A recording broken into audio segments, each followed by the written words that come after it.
in our world what your father dooms us to with his sadistic barrier.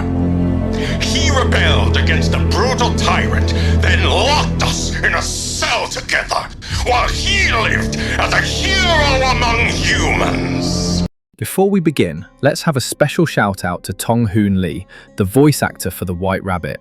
He did a fantastic job voice acting this deranged bunny. His work was absolutely amazing. Surprisingly, if I had a nickel for every time Hoon Lee created an iconic voice for a rodent, I would have 2 nickels because, as it turns out, he was also the talent behind Master Splinter from the 2012 hit Nickelodeon series Teenage Mutant Ninja Turtles. One of my all-time favourite series back when I was a wee lad. So, this man has been bringing joy to the hearts of countless people while pretending to be a rat for quite some time, and I just felt he needed a bit more recognition for his work. Truly, he's an amazing actor. One who might have even outshone our very own Johnny Young Bosch this season. But that is just my subjective opinion. Moving on to something more objective, however, we have the topic of today's video: did Sparda doom Makai? And for context, I'm referring to the fact that Sparda created the quantum wall that traps both humans and demons in their native realms. As we are privy to the negative consequences this had for the non-violent Makaians, this question seems only fair. So, did Sparda, the father of our beloved MC, truly doom the innocents of his native realm? It is my firm belief that the answer is no.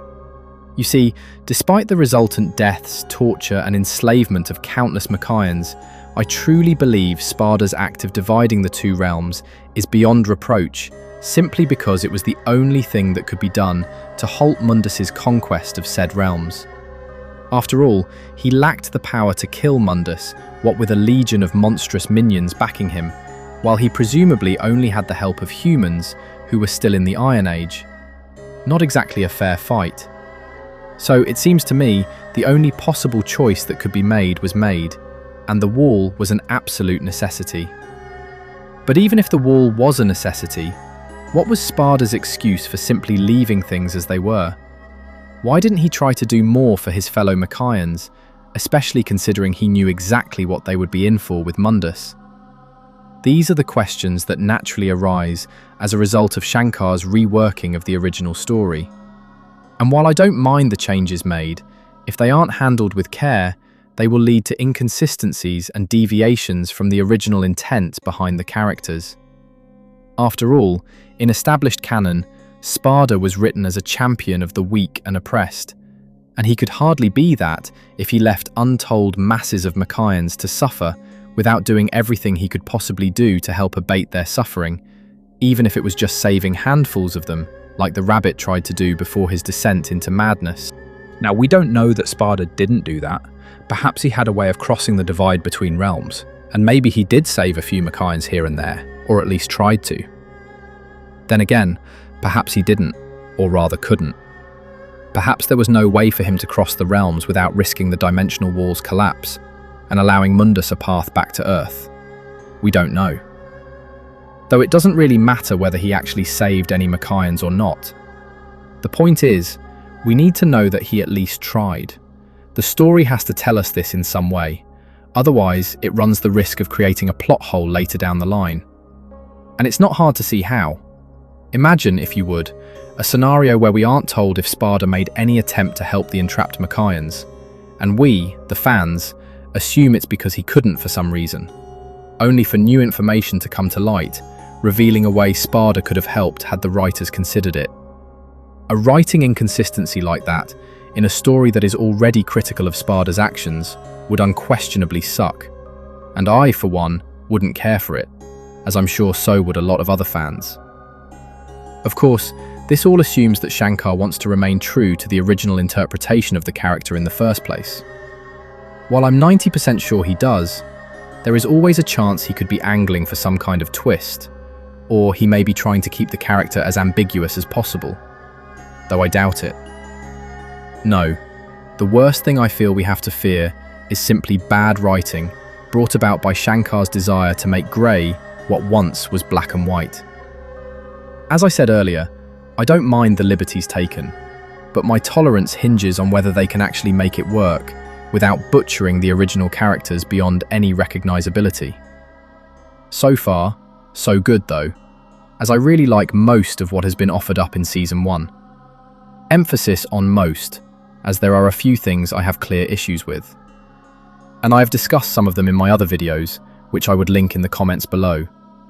But to conclude, while I believe the doom that befell Makai is not Sparda's fault, as he did the best he could given the circumstances, I do find the rabbit's anger at Sparda understandable as well, as from his perspective, the Dark Knight never did much to alleviate the suffering he caused by making the wall, and we have not yet been given a solid reason as to why.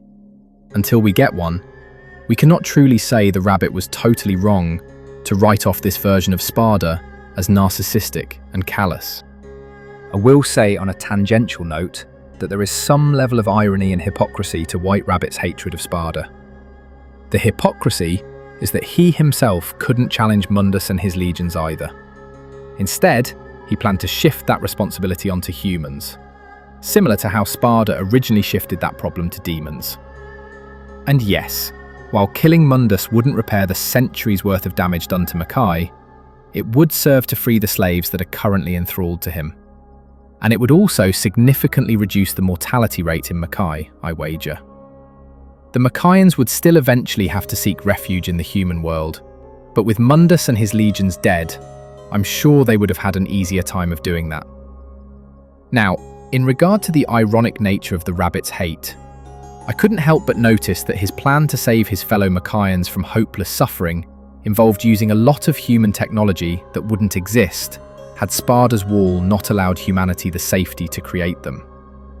Even his endgame of creating a state of equilibrium between the forces of Mundus and humans, which I interpret to mean a state where both sides hold equal ground in the war for dominion over Earth, would not be possible without the modern technology and weaponry that humans conceived during their time protected by Sparda's wall. So, as I said before, while I do understand the rabbit's frustration and resentment, I also believe his criticism of Sparda is far from objective. And with that, this video is brought to an end. I feel like, despite never having once shown up in the actual story outside of expositions, we DMC fans consider Sparda to be one of this series' most beloved characters, as his legend has captivated us for years. So, we would want to see it done justice. And I do think that will end up happening. So I urge others to be equally optimistic as we move into Season 2 of the anime. I also ask that you guys please like this video and subscribe to my channel if you want to see more of my content. I upload DMC and Blue Lock content regularly, and the next video I'll release will finally be about RMC, Dante, who is without a doubt my favourite character in both this anime series and the franchise as a whole. And in that video, I will review his powers and abilities as presented in the show. Expect it to drop shortly. Till then guys, stay safe.